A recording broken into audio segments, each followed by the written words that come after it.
ஒவ்வொரு துறையிலும் அர்ப்பணிப்பு உணர்வோட ஆற்றின மகத்தான பணிகளை, அளப்பரிய சாதனைகளை சுருக்கமாக ஆனால் மிக தெளிவாக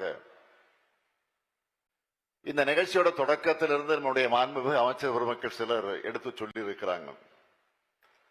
அவங்களுக்கெல்லாம் என்னுடைய வாழ்த்துக்களையும் பாராட்டுக்களையும் நான் தெரிவித்துக் கொடுக்கிறேன். நேரத்தின் நெருக்கடி காரணமாக அவங்க சுருக்கமாக பேசினாங்க.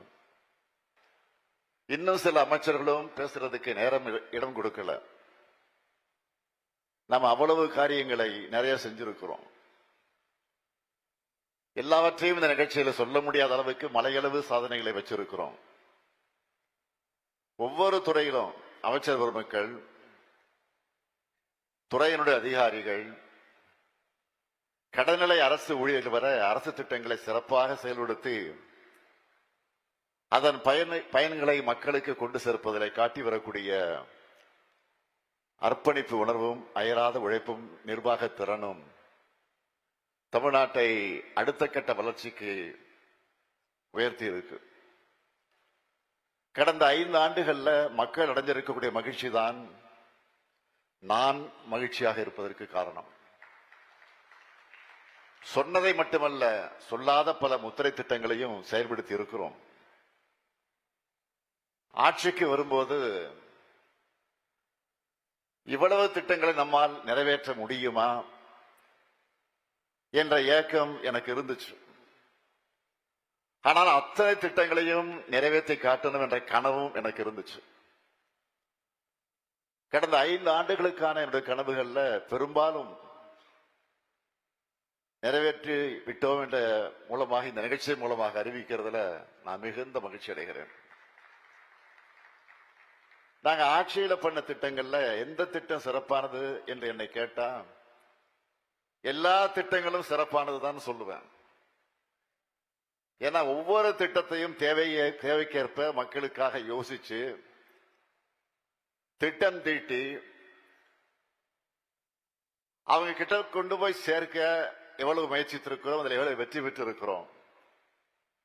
அதனால்தான் நான் அடிக்கடி சொல்வேன், நம்ம திட்டங்களால பயனடையாத குடும்பங்களை தமிழ்நாட்டில் இல்லைன்னு சொல்லக்கூடிய அளவுக்கு ஒவ்வொரு தரப்புக்கும் பார்த்து பார்த்து செஞ்சிருக்கிறோம்.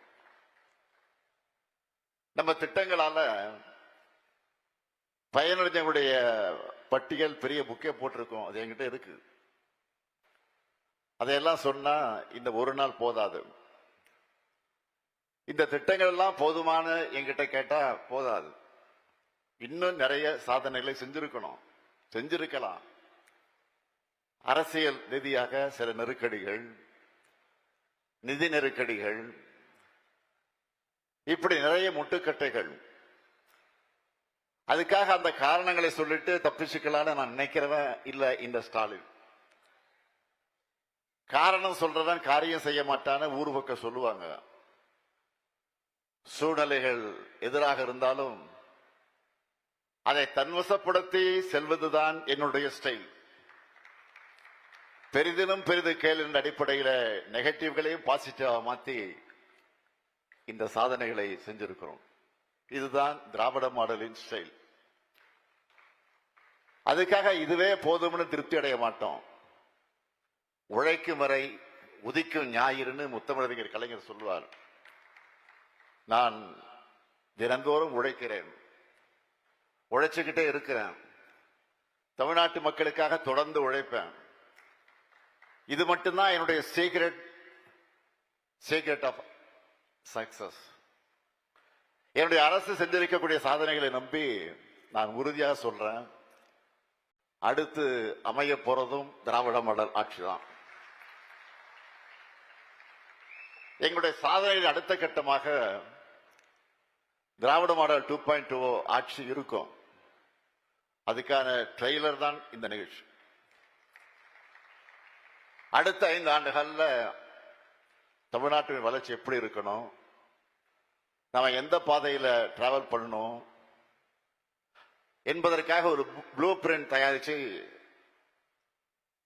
இன்றைக்கு அதை செயல்படுத்த திட்டமிட்டு இருக்கிறோம்.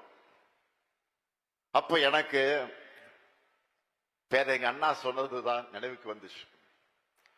மக்களிடம் செல், மக்களிடம் வாழ், மக்களிடமிருந்து கற்றுக்கொள் எனும் அறிவுரையின் அடிப்படையில் தமிழ்நாட்டின் 1,80,00,000 குடும்பங்கள் கிட்ட நேரடியா போய் அவங்களுடைய கனவுகளை, அவங்க தேவைகளை, அவங்க எதிர்பார்ப்புகளை கேட்டறிந்தோம்.